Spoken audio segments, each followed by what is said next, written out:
Situational awareness is crucial in real-life incidents as it allows individuals to accurately perceive, comprehend, and anticipate events happening around them.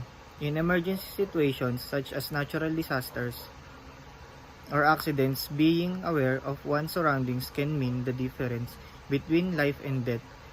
It enables people to make informed decisions, take appropriate actions, and stay safe by recognizing potential dangers and responding effectively.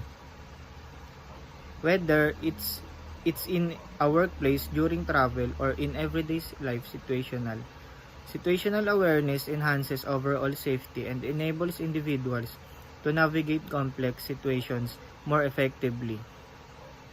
Situational awareness helps individuals recognize potential hazards and threats in their environment, allowing them